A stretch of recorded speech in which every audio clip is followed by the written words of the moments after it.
So, how many years have you been promoting live music in the town? 50 years this November. Amazing. That's from the that I told you with Cafe Stobart. Yeah. Why do you do it? Well, I've always been interested in the arts. I've never had anything offered to me from Eastern Arts, ever. I had no acknowledgement ever. There was a guy called Warren Larkin, I think his name was. He used to write for the Evening Echo. After 25 years, he's told me that, I think he was on the committee of Eastern Arts, that after 25 years of doing it, I was going to get something said or given to me. I don't know what, but at that time. So I didn't get it. And 50 years later, I still haven't had an acknowledgement from Eastern Arts. Amazing. The only thing they ever did was kill when our Monday night local jazz there years ago, when we had a great scene going. Somebody came down, we all know who that is, and said, "Oh, I'll bring the top bands in because I've got money," and I took it over on the Monday, then changed it to a Thursday. And all the local bands at that time all had turns. We had 4, I think it was, alternative. That's right. We used to get packed on Monday nights there. Oh yeah. Do you think he's received due recognition for his contribution? I think there's one or two things to say about that. One is that, as far as the jazz public is concerned, he'd never be forgotten. It's certainly all the way around our part of the world.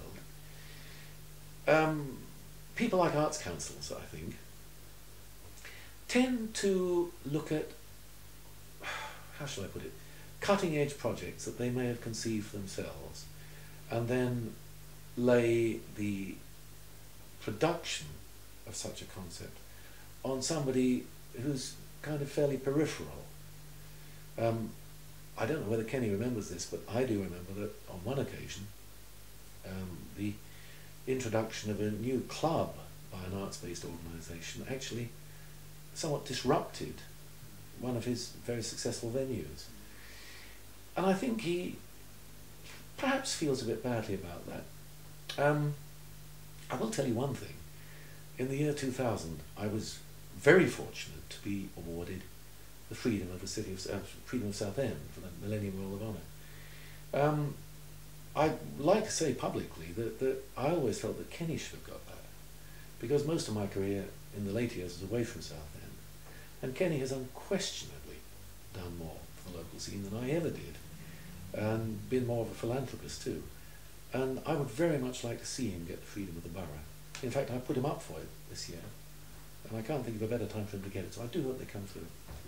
Do you think the public appreciates your efforts promoting the live music? I think, yes. Yeah. One or two people have said, tried to tell me how to do it. Of course, you always get that. But see, the greatest thing about running the jazz, you set up so many people they meet, for the first time.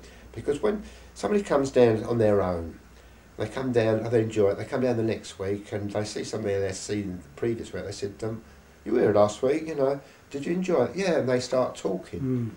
I mean, there's quite a few couples who've got married through meeting through my jazz, yeah. Yeah. Yes, quite a few. Yeah. And quite a few divorces. Right. Why? People come in and meet somebody else. Right. That's another story. Do you think there's been a decline in the number of venues available for yes. live bands, and if so, what's the reason for this? Well, there's definitely a decline. I mean, I could go out into Southend and so many nights listen to live music. Perhaps not all jazz, but good music, But let's face it, I blame a lot of it onto the breweries. They don't ever invest in live music. Now and again, you see Budweiser have put up for some certain show, but it's they're only doing that because they're not going to be a big crowd there, and they can put their name out to quite a few people, and they have to do things like this now and again. But the breweries, are so greedy, in my opinion. And of course, there's this law against more than 2 musicians in a pub, which is absolutely ridiculous. I mean, you get two musicians in a pub. You've got all the synthesizer sounds on the keyboard, a drum machine. You get bass sound on there, the guy singing, and the guitarist singing. It can be 10 times louder, and a little trio with a saxophone and a voice. Or worse still, they're using tapes. Yeah. Yeah. They're not using live musicians. Yeah. And I've always fought for live music, always in my life. I hate backing tapes. Don't like tribute bands, and my biggest hate is karaoke. I mean, to go out and people to go out and want to listen to a dozen bad singers is just, I just can't understand it. You can have a laugh, but I mean, now and again, you know, perhaps for a little evening, you go out, especially perhaps on holiday, and you get a few people up singing. Okay, but to make an evening of it. So what do you think needs to be done to improve matters on the live music front? Well, this law to be changed on 2 musicians in a pub. Right, take it to 4. Right. Try it with 4. No, not above that, perhaps. Perhaps you can have a guest come in for a couple of numbers or something. But this law, I mean, you can't go to a pub and you know, have a big orchestra, so forth. It'd be nice, I know, back room perhaps, but the law's got to be changed on that, because it's putting musicians out of work. Yeah, that's right. But I mean, the trouble is, governors of pubs don't really like paying a lot of money out anyway. As I say, if they're helped by the brewery to finance these things, you'd have a lot more interest in live music. That's right. And a lot more musicians working. Definitely. Because musicians never ask for a fortune in a pub anyway. Would you describe him as central to Southend's jazz scene? Oh, absolutely. A kingpin. I mean, from those days back in 1962, he'd already been organising jazz, playing jazz, leading his band for, I think, 3 or 4 years at least, possibly more. But from the time I met him right up to today, he's always been at the centre of Southend jazz. I think probably with respect to the other great musicians who have worked around here, Kenny Baxter is much more synonymous with Southend jazz than anybody else. He's provided a stage for young musicians to play, for established stars to play, and for his own groups to play. And he's been a tremendous philanthropist for the music, as well as, of course, being a great tenor player as well. How about the quality of his bands? You mentioned the SMJQ. Oh, supremely, well, superbly high. The SMJQ, which is the first group that I ever heard him play with, was extraordinarily good. Just for the record, the drummer was Pat Green, the bassist was Eddie Johnson, our dear friend who's still very active 42 years later on the Southern jazz scene, Norman Coker on piano, who I seem to remember now is more in the way of an established artist than a pianist. He may still play. Then, of course, the phenomenal Vic Wood, which more later, perhaps, in my view, probably pound for pound, one of the greatest trumpet players ever in Great Britain in the jazz scene. And, of course, Kenny leading. And it was a wonderful group. It was so polished, and they played a lot of very contemporary material, very well rehearsed. It always reminded me somewhat of the Max Roach Clifford Brown Quintet, which was a superb orchestra, obviously, but Vic could play a lot like Clifford Brown. Kenny played rather like Sonny Rollins, and they played a lot of very well arranged material. I remember Valse Hot, one of the things they played, and they played Cannonball Adderley tunes, and everything they played was supremely polished.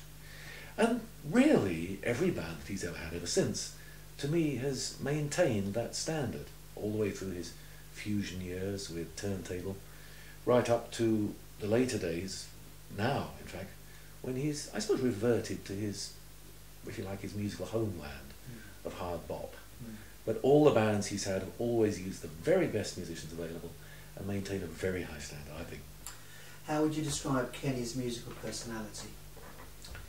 Well, he's a strong personality, and despite the fact that he's, on the face of it, easygoing, he's always known exactly what he wants, how to achieve it, and he knows the kind of music he wants to play and the kind of things he wants to hear from other musicians. And what he wants to hear is always very good.